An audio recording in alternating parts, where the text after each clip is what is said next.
ಅಜ್ಜಿ ಎಕ್ಸಸೈಸ್ ಮಾಡಿಸುವಾಗ ಆ ನನ್ನ ಮಗ ಆ ಮುರಿದೋಗಿರೋ ಕಾಲ ಮೇಲೆ ನಿಂತ್ಕೊಂಡ.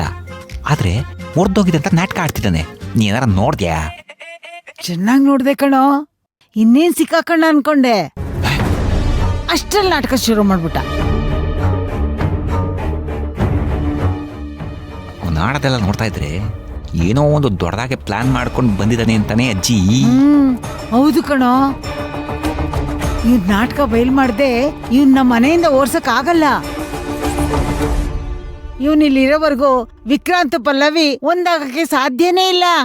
ಇವನಿಗೆ ಒಂದ್ ಸ್ವಲ್ಪನೂ ಬುದ್ಧಿ ಇಲ್ಲ.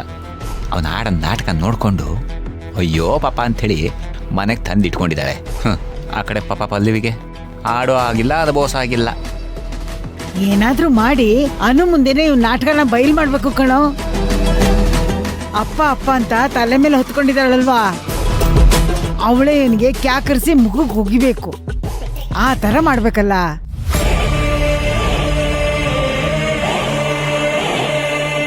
ಹೇಗಾದ್ರೂ ಮಾಡಿ ನನ್ನ ಮಗನ ಮೊದಲು ಮುಗಿಸ್ಬೇಕು. ಯಾರನ್ನೋ ಮನೆಯಿಂದ ಓಡಿಸ್ಬೇಕು ಅನ್ಕೊಂಡಿದಾರಲ್ಲ, ಯಾರನ್ನಿರ್ಬೋದು? ಏ, ನಮ್ಗೆ ಜಾಸ್ತಿ ಹೊತ್ತು ಟೈಮ್ ಇಲ್ಲ ಕಣೋ. ಏನಾದ್ರೂ ಪ್ಲಾನ್ ಮಾಡು. ಇರಜ್ಜಿ, ನನ್ನ ಹತ್ರ ಈಗ ಆಲ್ರೆಡಿ ಬೇಜಾನ್ ಪ್ಲಾನ್ ಇದೆ.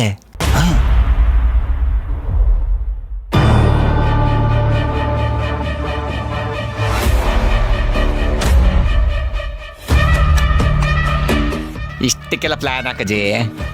ಏನಿಲ್ಲ, ಒಂದು ಇಲಿ ಬೋನ್ ತರೋಣ. ಆಮೇಲೆ ದೇವು ಅಂಗಡಿಗೆ ಹೋಗ್ಬಿಟ್ಟು ಒಂದು ವಡೆ ತರೋಣ. ಅದ್ರೊಳಗಡೆ ಸಿಕ್ಸೋಣ. ಆ ವಡೆ ಆಸೆಗೆ ಇಲಿ ಒಳಗೆ ಬರುತ್ತೆ. ಕೇಲ್ ಕತಮ್, ನಾಟಕ ಬಂದ್. ಆ ಬೋನಾ ಒಡೆನಾ ಏನೋ ಹೇಳ್ತಿದ್ಯಾ? ಅಜಯ್ ಗೀತಾ ಅಲ್ಲಿ ನಿಂತ್ಕೊಂಡಿನ ಕೀಳಿಸ್ಕೊತಾ ಇದ್ದಾಳೆ. ಅದಕ್ಕೆ ಹೌದಾ, ಮಾಡ್ತೀನಿ ತಾಳೊಳಗೆ.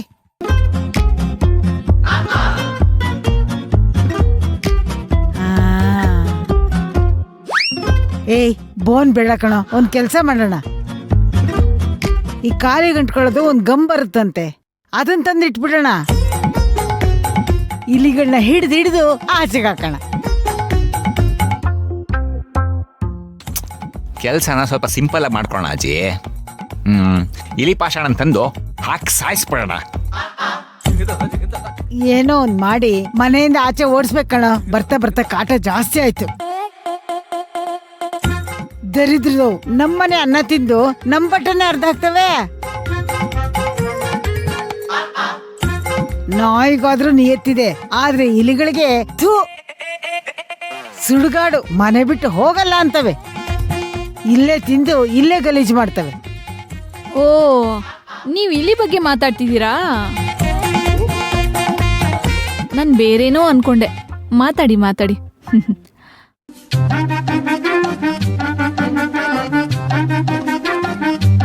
ಗೋವಿಂದ, ತ್ರಿವಿಕ್ರಮ್ಗೆ ಆಕ್ಸಿಡೆಂಟ್ ಆದಾಗ ಇವಳೆ ತಾನೇ ಜೊತೆಲಿ ಇದ್ದಿದ್ದು.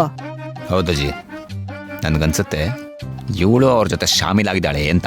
ಅನುಮಾನ ಬೇಡ ಕಣೋ. ನಮ್ಗೆ ಯಾರನ್ ಕಂಡ್ರೆ ಆಗಲ್ವೋ ಅವ್ರ ಮೇಲೆ ಇವಳು ತುಂಬಾ ಪ್ರೀತಿಯಾಗಿದ್ದಾಳೆ. ಮನೆ ಹಾಳು ಬುದ್ಧಿ ಹೆಂಗುಟ್ಟಿದ್ಲೋ ನಮ್ಮ ಹೊಟ್ಟೆಲಿ ಇವಳು. ಮೊದಲು ತ್ರಿವಿಕ್ರಮ್ನ ಹಿಡಿಯೋಣ ಅಜ್ಜಿ, ಹಿಂದೆನೆ ಇವಳು ಸಿಕ್ಕಾಕೋತಾಳೆ.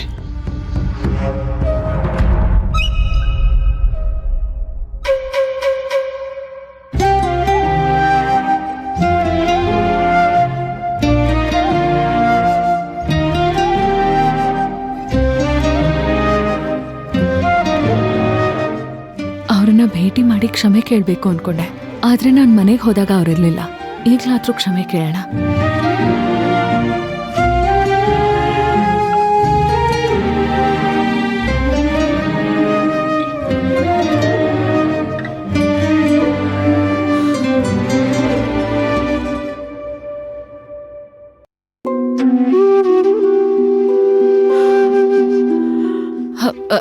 ಅಮ್ಮ, ಏನಾಯ್ತು?